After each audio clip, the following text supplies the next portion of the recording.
Hi everyone, welcome back to my channel. I hope you're all doing well. It's definitely starting to feel like spring outside here. We've got some sun, we've got the birds chirping, and if there's one thing that sounds like the start of spring to me, it's the sound of lawnmowers. So that's definitely been going on this morning, and you know what? I'm here for it. So in today's video, we're going to be making a very spring-inspired pattern, which is the Kennie woven shirt from Style Arc. And this video is actually going to be in collaboration with Sarah from Sewing Therapy. You're probably already familiar with her channel, but just in case you're not, she makes some really amazing sewing tutorials and they're very in-depth. I would say that her content manages to strike this perfect balance between being like very calming and peaceful and relaxing to watch, but also being really informative.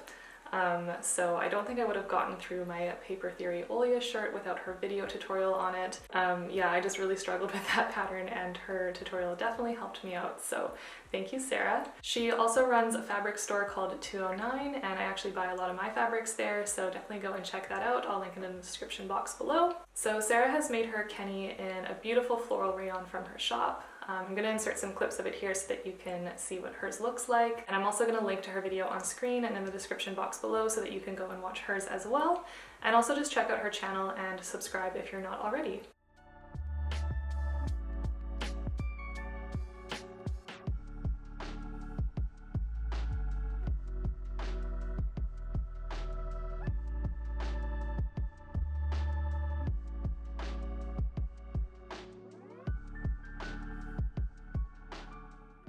So for my version, I've decided to make my Kennie in this yarn dyed linen, and this is in the color Pale Khaki from Earth Indigo fabric. And I have 2.5 meters of this, and you might remember in my spring makes video that I had actually planned this for a shirt dress, but I'm just not sure that I would have enough for a shirt dress. I feel like that's going to take like probably 3 meters. I might have been able to squeeze it out of this, but that's fine. When I was looking through my stash and trying to find something that I could use for this pattern, this one for some reason just really stood out to me and was kind of screaming "make me," so that's what I've decided to go with for this pattern. And the Kennie is quite like a romantic pattern, I would say, especially with like the frills on the collar and like the gathered sleeve detail. So it definitely has some very like romantic and feminine details, which is not something that I typically gravitate towards style-wise, I would say. So I think making it in this really nice kind of earthy toned linen is going to just really like soften it and kind of make it a little bit more simple, which is kind of more true to my style. This is going to be my second Style Arc pattern that I've ever made, the first one being the Ethel pants, and I've made that one I think maybe like 4, possibly 5 times at this point. I've literally lost count. So obviously I love that pattern and I'm excited to try another one from them. And I just think that this is going to make a really beautiful top for spring and summer. So I've already pre-washed my fabric and then I've assembled and cut up my pattern pieces. So we're ready to go ahead and cut this out. Let's get started.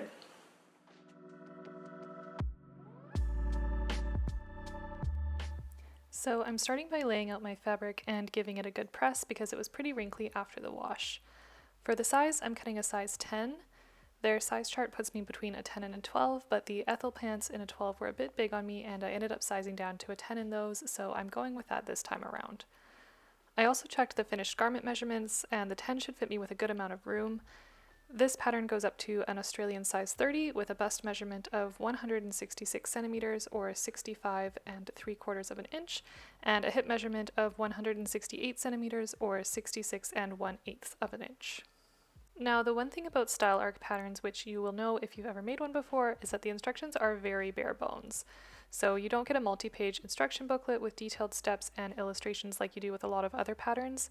Their instructions are usually on one sheet with a couple illustrations and just a numbered list of steps.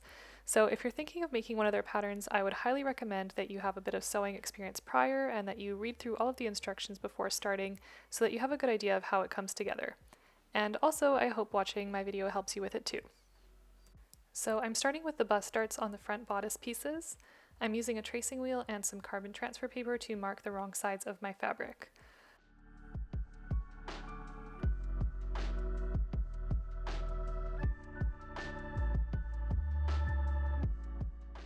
For darts, I always start at the edge and backstitch, and then as you get to the point, I don't backstitch and I'll leave long ends on the threads so that I can tie them off and then cut the excess. And this just makes sure that you get a really crisp point to your dart.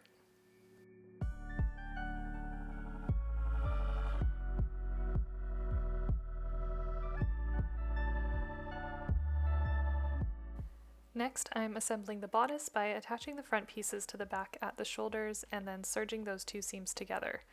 The instructions didn't tell me where or when I needed to finish the seam allowances, so I had to kind of make that up as I went along. So that's another thing that I would make a note of whenever you're making this pattern, or another one from Style Arc.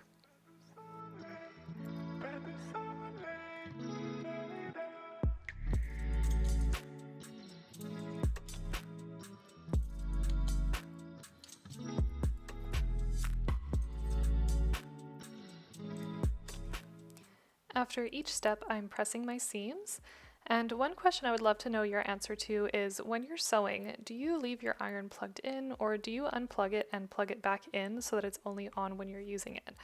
I'm just wondering what the more eco-friendly route is, like if it takes more energy to heat up over and over again than it does to just remain on for however many hours that you're sewing. I tend to unplug my iron and then plug it back in again when I need it. It doesn't take that long to heat up. So let me know what your thoughts are in the comments below.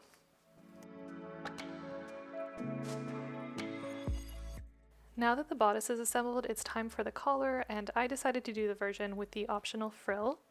I actually cut this piece out wrong, so I cut two of them instead of cutting it once on the fold. So I just stitched the two pieces together along the short edges with a 3/8 inch seam allowance to make it one long strip. I folded it in half lengthwise with the right sides facing outwards, and then did a row of long basting stitches, which I used to gather it together to the length of the collar.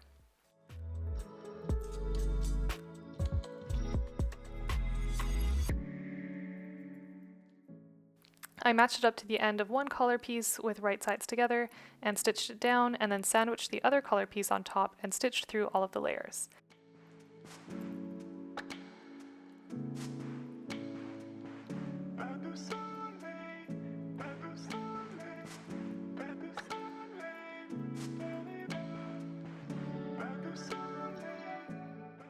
And then when it's turned right side out, it looks like this. I did make a mistake on one of the corners though, so I had to unpick that, pull the frill out, and then stitch it down again.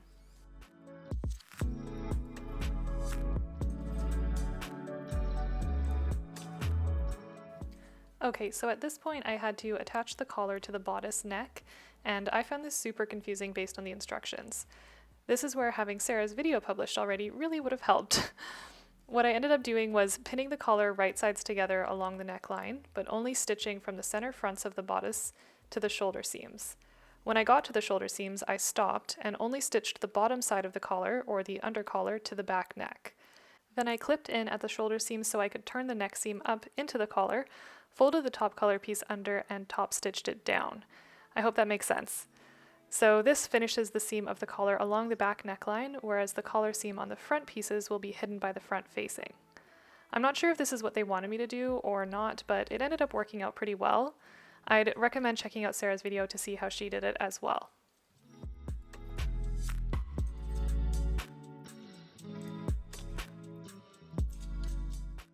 Before attaching the front facings, I made sure to use my serger to finish the outer edge as well as the top, because based on reading ahead on the pattern instructions, these pieces wouldn't be finished any other way.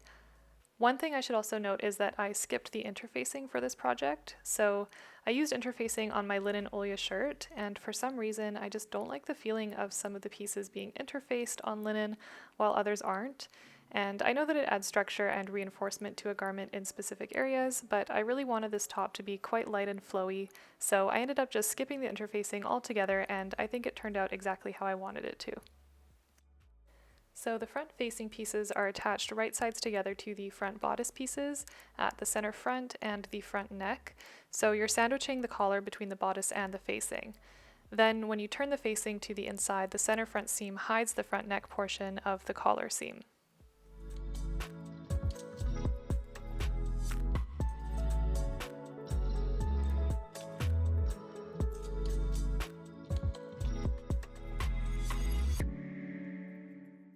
Then the top edge of the front facing is folded under, and I did this so that it just covers the shoulder seam. Then I stitched in the shoulder seam from the right side, catching the front facing on the inside to secure it in place. Finally, the collar and bodice was pretty much done, so it was time to move on to the side seams and sleeves. I also used pins to mark the button and buttonhole placements, which I had previously traced on to the wrong side of my fabric. At this point, the pattern became a bit more straightforward. So starting with the side seams, I stitched them together and then serged the seam together to finish it, and pressed both seams towards the back.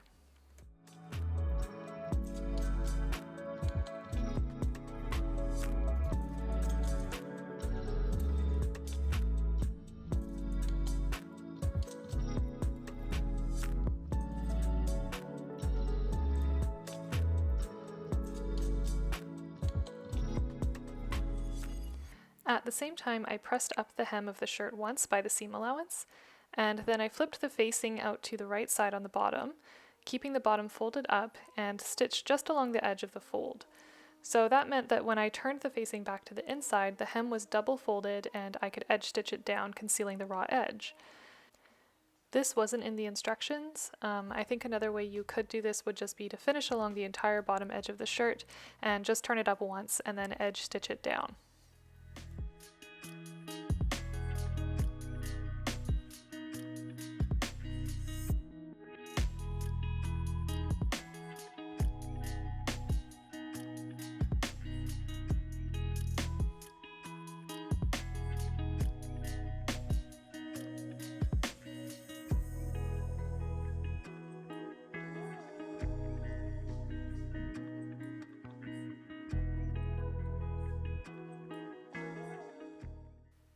Next, it was time to move on to the sleeves, so I folded each sleeve in half, matching right sides together, and stitched the sleeve seam, then finished it with my serger.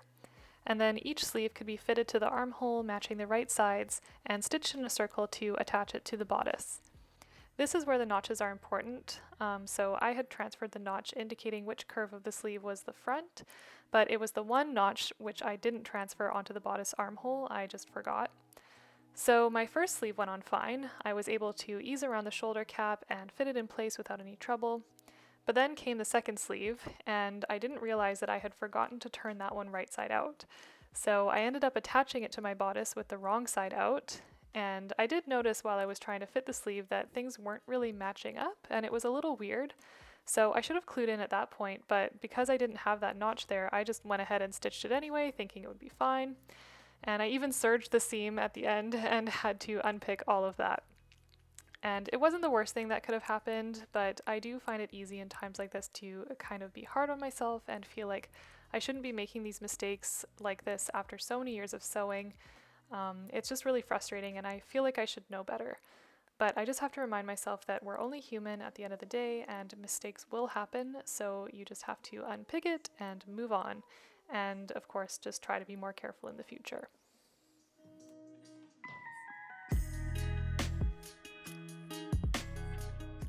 And we're nearing the finish line now, so it's time to attach the sleeve cuffs.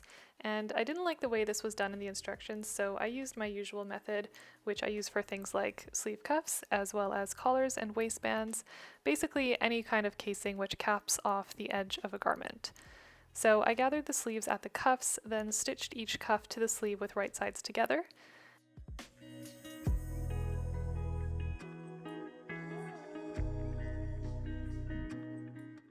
And then I folded the cuff over to the inside of the garment and pinned it from the right side, catching the inner edge and enclosing the raw seam so that when I stitched in the ditch from the right side, it was all enclosed. It also helps before doing this step to press all of the seam allowances and the center fold of the cuff.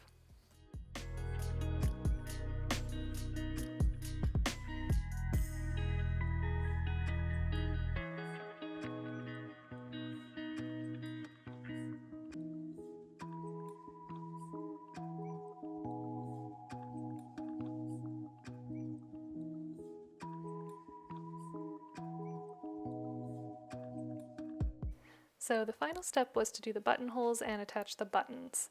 My button stash is actually getting quite low, so I need to go to the thrift store again. These are buttons that I've had for a while, and I had 5 left, which was perfect for this pattern. They have a shiny side and then a more flat black side, so I decided to use the flat black side to add a nice touch of contrast to the lighter linen of the shirt. And I love how my new button foot and automatic buttonhole work on my new sewing machine. It just makes things so much easier. So you can just pop your button into the button foot and it'll automatically size your buttonhole for you. And then to sew the actual buttonhole, I just pull down on the buttonhole lever and press it back, and it goes through all 4 steps without me really having to do anything. And it also has a really nice result.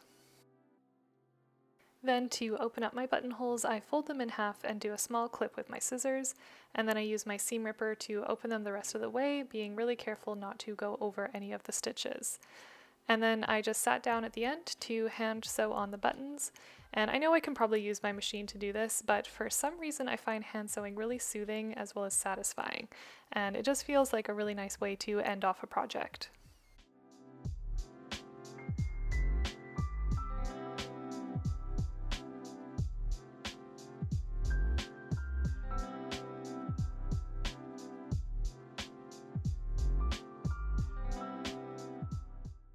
So with all of the buttons attached and the buttonholes done, my shirt was complete. All in all, it took me 2 full days to finish, and I love how it turned out. I think this linen was a great pick for the pattern, and I also love how the contrast buttons add a little more detail to it and kind of anchor the top a little, if that makes sense. I decided to style it with one of my trusty pairs of Ethel pants, so here's what it looks like on. Overall, I'd say the fit is good. It's maybe just a bit snug in the hip area than I would have liked, so if I do make this one again, I think I would grade up to a 12 in the hips. But it's really comfortable and airy, and the frill collar is just so cute.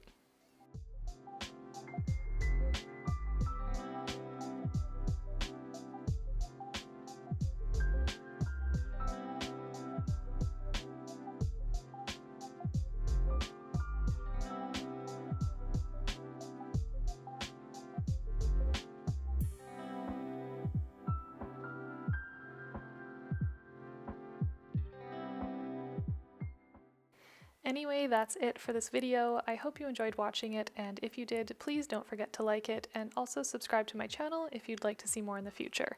And don't forget to also check out Sarah's version as well. Thank you so much for watching, and I hope to see you in the next one.